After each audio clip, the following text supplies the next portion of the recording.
Bueno, vamos a comenzar con la plática sobre estas enfermedades transmitidas por vector. Vector es todo aquel organismo que pueda transmitir una enfermedad. En este caso es un insecto, ¿no?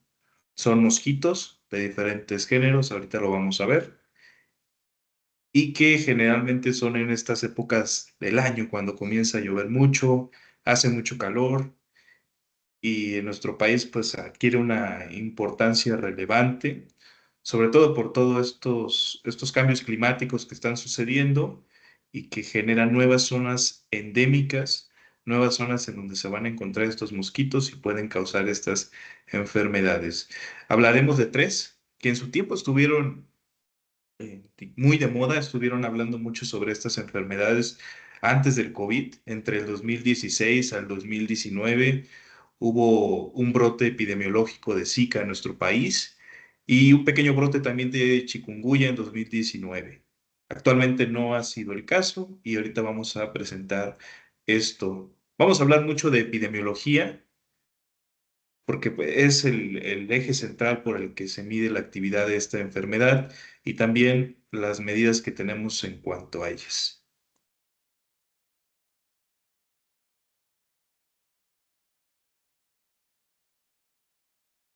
Las fuentes que utilizamos pues son las guías de práctica clínica.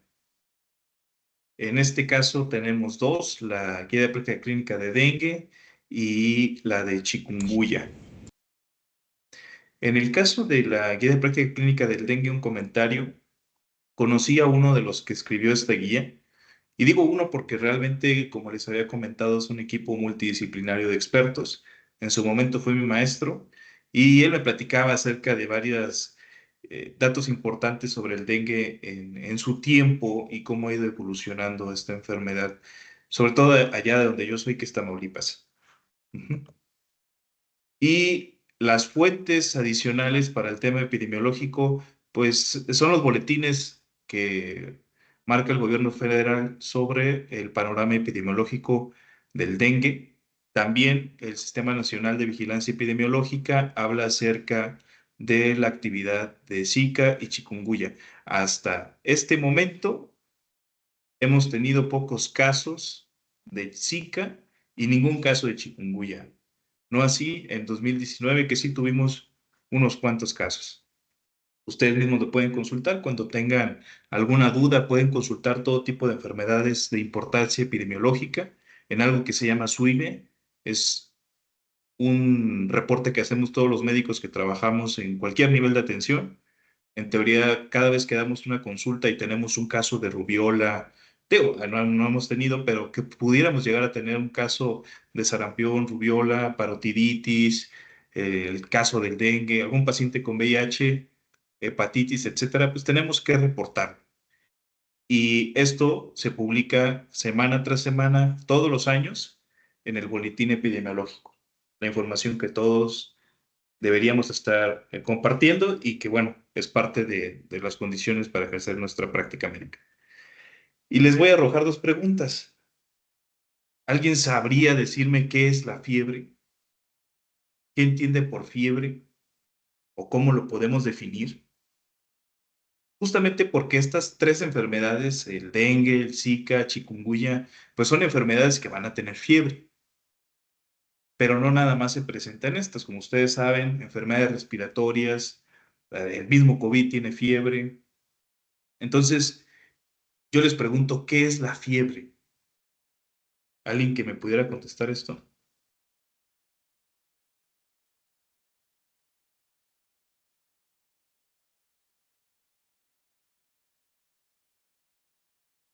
No, es que, a ver, alguien, si gusta encender su micrófono. Hola. Hola, hola, adelante. Mm, pues la fiebre se considera que es el aumento de temperatura del cuerpo, como consecuencia reacciona a un síntoma o enfermedad. Muy buena definición. Sí, es correcto. Efectivamente, todo lo que mencionó es correcto. Muchas gracias, Ambrosio, ¿verdad? Sí, gracias. Sí. ¿Alguien más que quiera comentar algo acerca de la fiebre? Un poco más específico.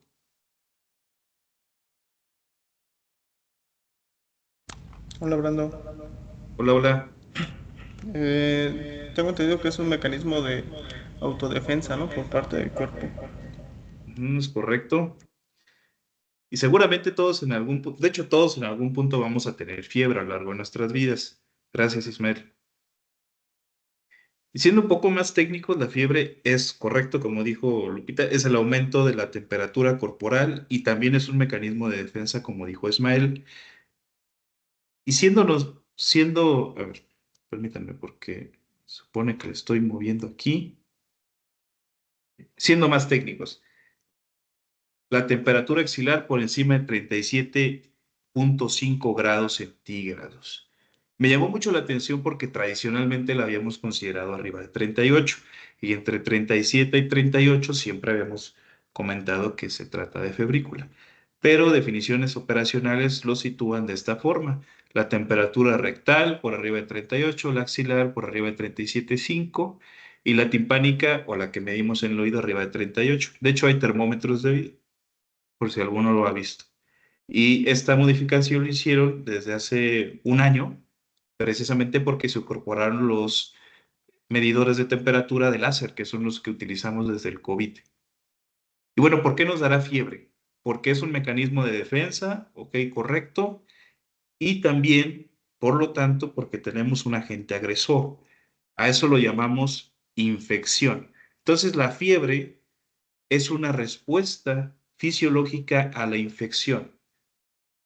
Todas las infecciones a nivel microscópico, cuando menos se produce una inflamación.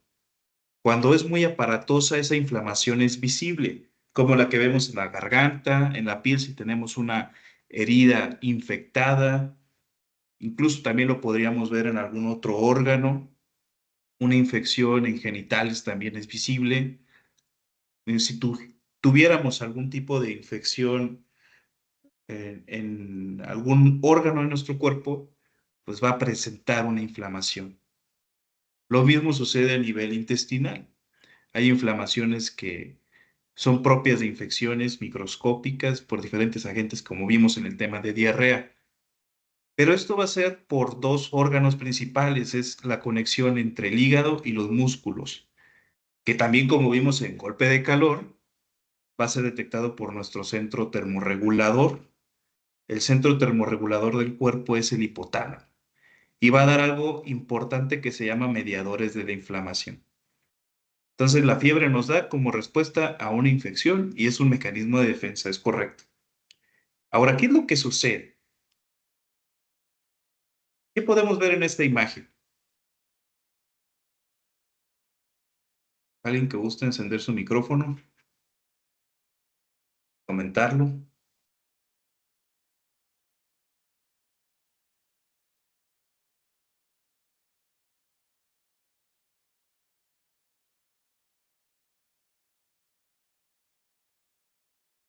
Pues vemos un incendio, ¿no? Un incendio en alguna parte del mundo, un edificio. Ahora, imaginemos que es un ataque del crimen organizado. Entraron a un edificio y lo empezaron a incendiar, o como sucede en países de Medio Oriente, ¿no? Con los terroristas. Entonces el edificio está en llamas. ¿Qué es lo que deberíamos hacer? Si hay personas que están provocando el incendio, probablemente estén allá adentro. ¿Qué es lo que pasaría en este caso? ¿Alguien que quiera hablar?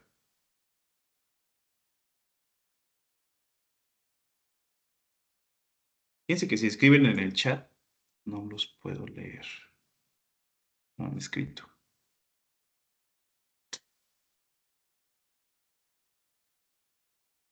Esto les va a servir mucho para entender qué son los mediadores de la inflamación.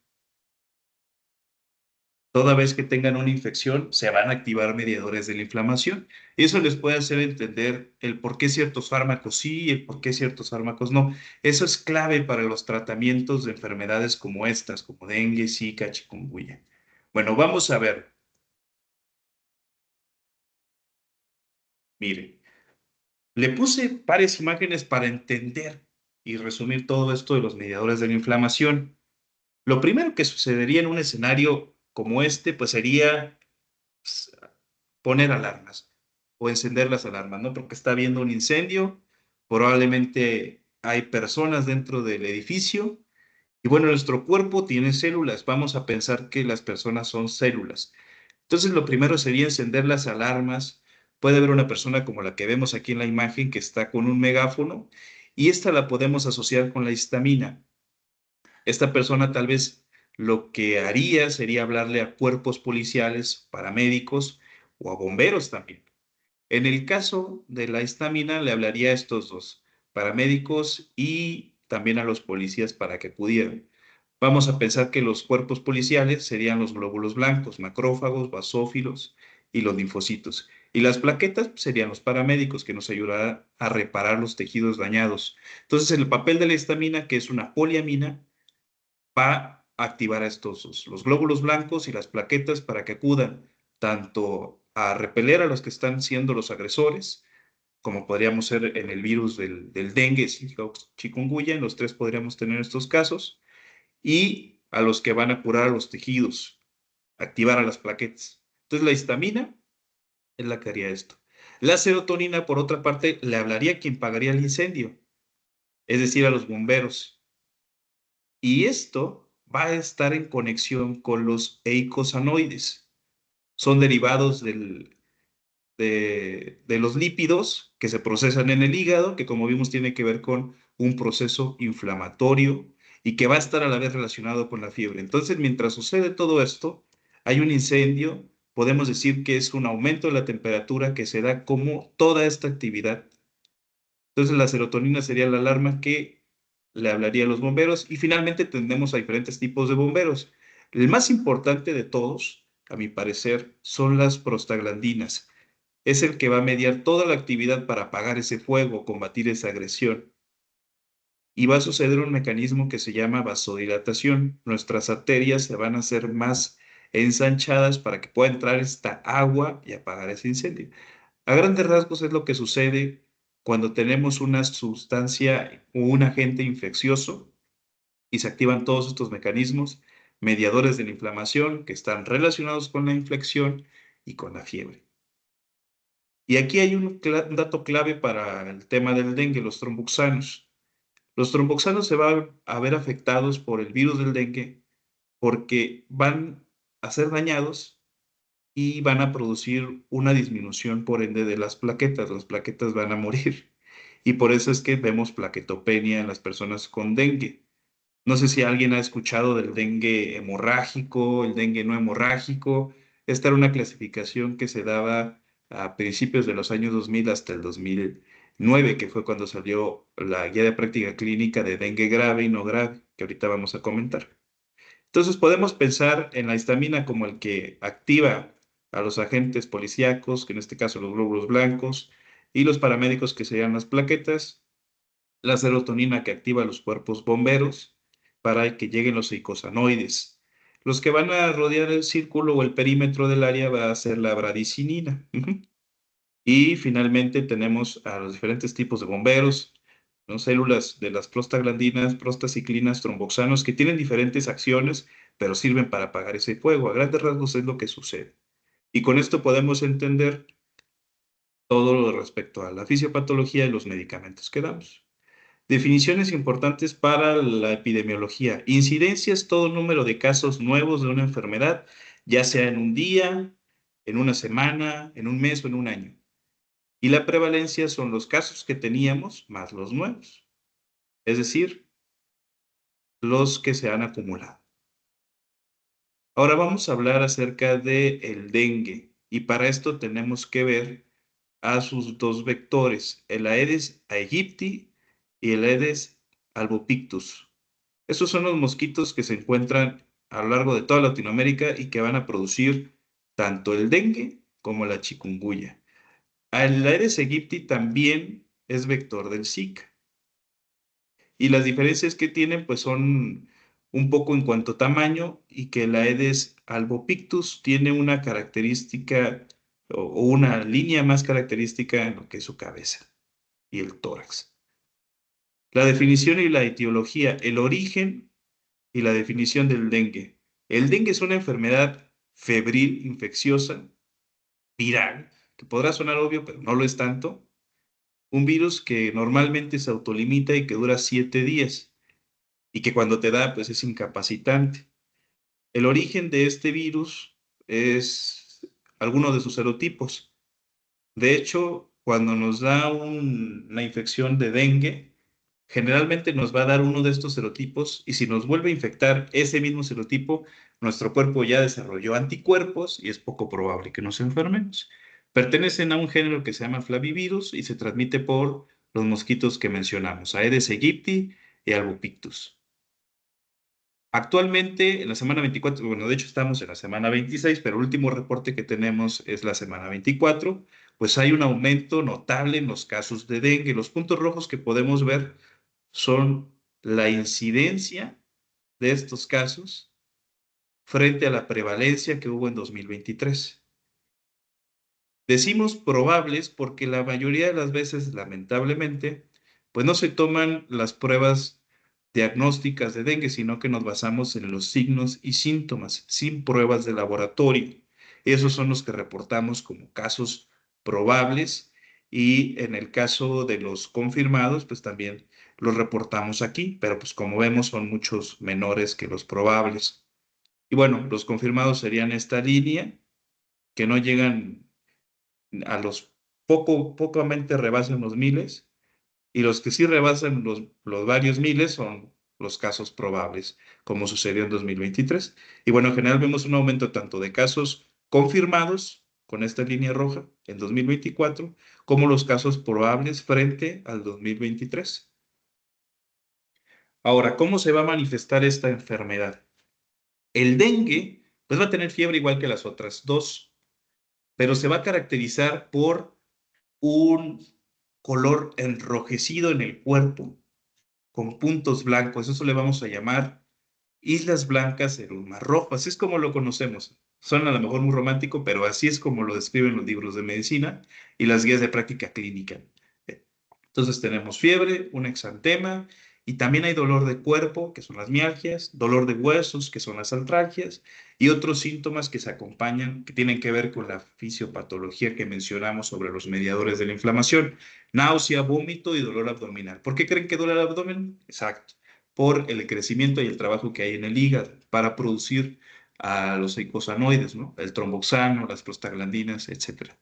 ¿Y qué vamos a ver en el laboratorio? Vamos a ver una disminución de los glóbulos blancos, por obvias razones, fueron a combatir la infección.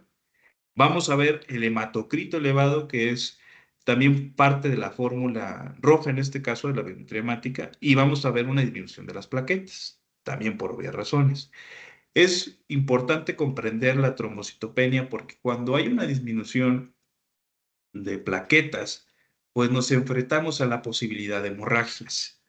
Y como mencionamos, normalmente el dengue se limita en 7 días, pero no siempre es así y ahí es cuando entramos en algo que se llama clasificación del dengue. El dengue se clasifica de acuerdo a cómo se presenta. Puede ser con y sin signos de alarma. En el caso de el dengue con y sin signos de alarma tenemos a probable dengue, es decir, tenemos los síntomas de fiebre, exantema y algún otro, ¿no? Como cuerpo cortado, mialgias, dolor de huesos, o podemos tener incluso náusea o vómito. Ahora, aparte de esos síntomas, ya pensando en un dengue probable, pues podemos tener datos de alarma. Cuando duele el abdomen mucho en un paciente con dengue, pues es un dato de alarma.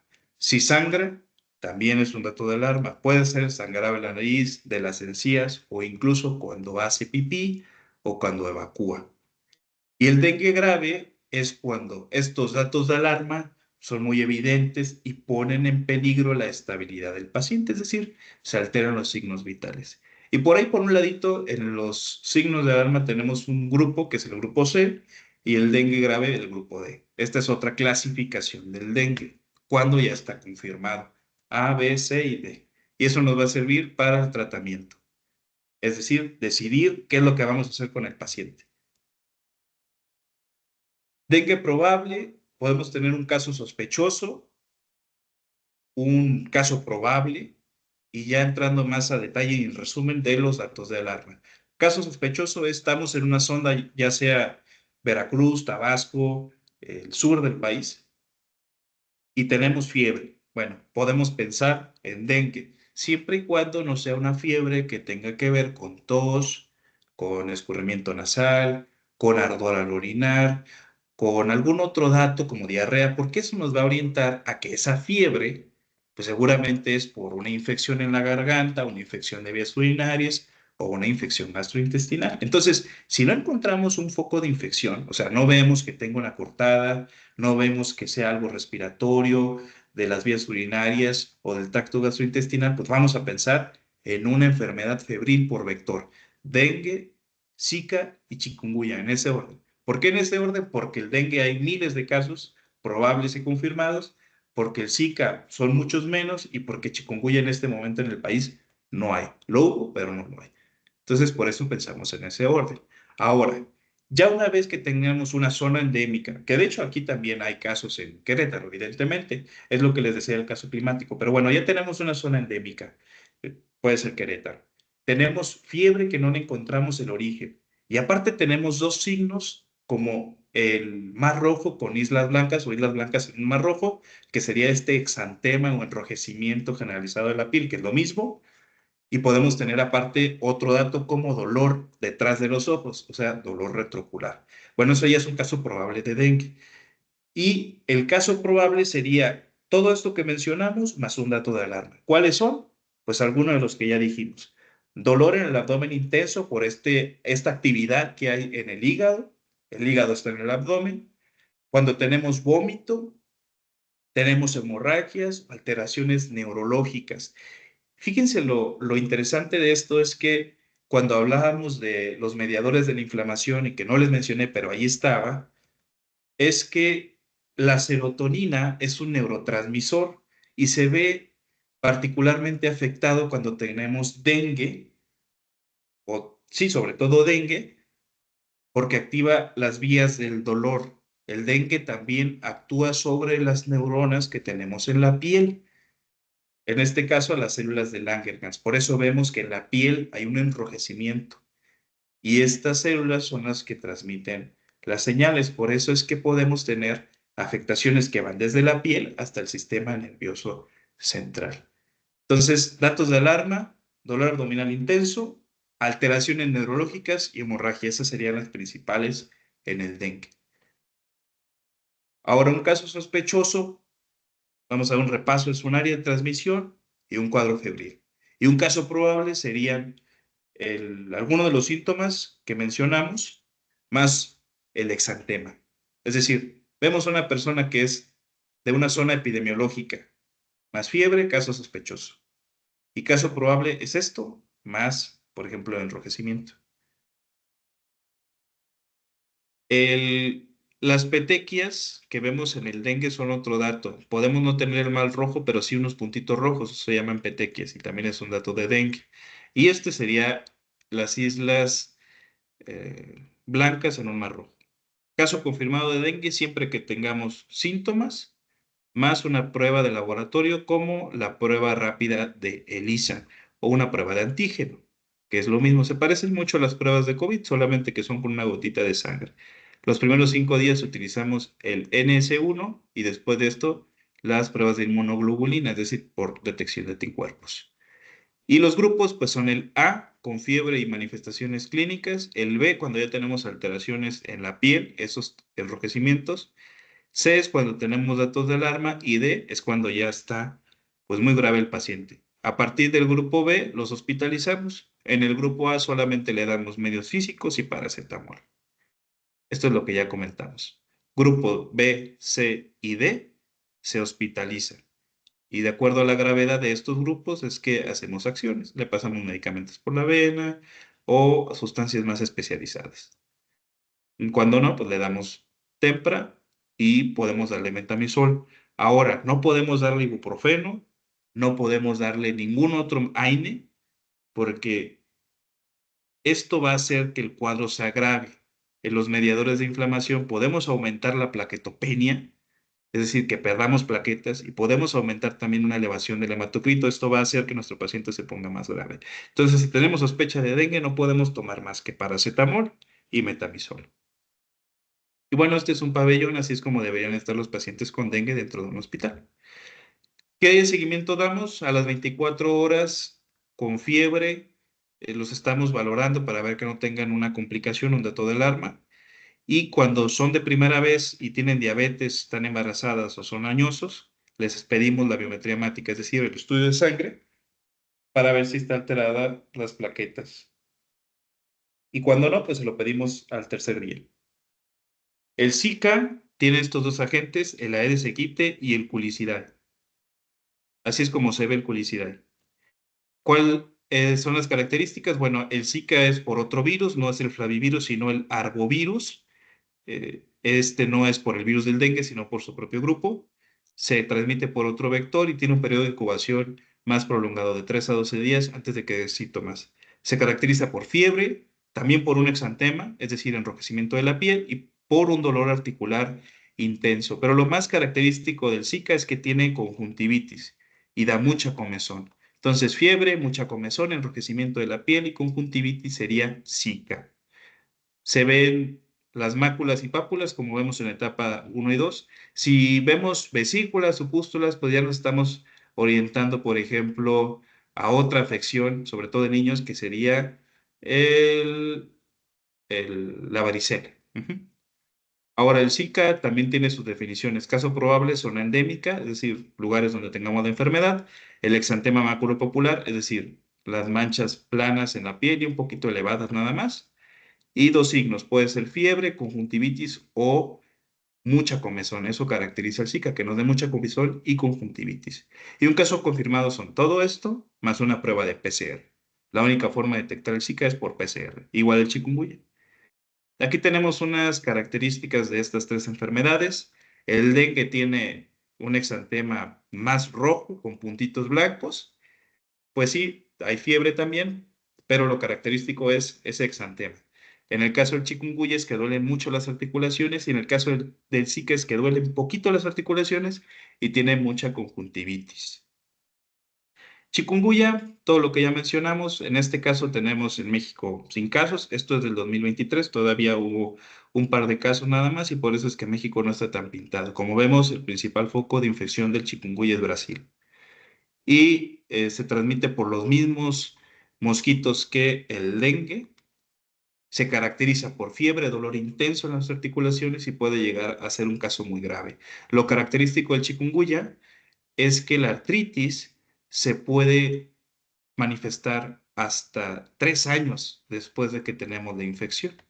De 18 meses a 3 años. Eso sería lo más complicado de la chikungunya, que bueno, es un seguimiento muy largo. Como ven, el dengue se autolimita a los 7 días normalmente, se puede agravar, pero pues no pasa de a lo mejor un mes o dos, y si se toman las medidas adecuadas. El Zika también se autolimita a los 14 días, pero el chikungunya no. Entonces, si tenemos un caso de eso, tenemos que encender las alarmas. Y eso sería todo por el día de hoy. Espero que haya sido de bastante utilidad. Esto lo hice de una manera resumida. ¿Alguien tiene alguna duda? Voy a dejar de compartir. ¿Todo en orden? Perfecto. Bueno, pues espero que estén muy bien, que tengan un excelente fin de semana.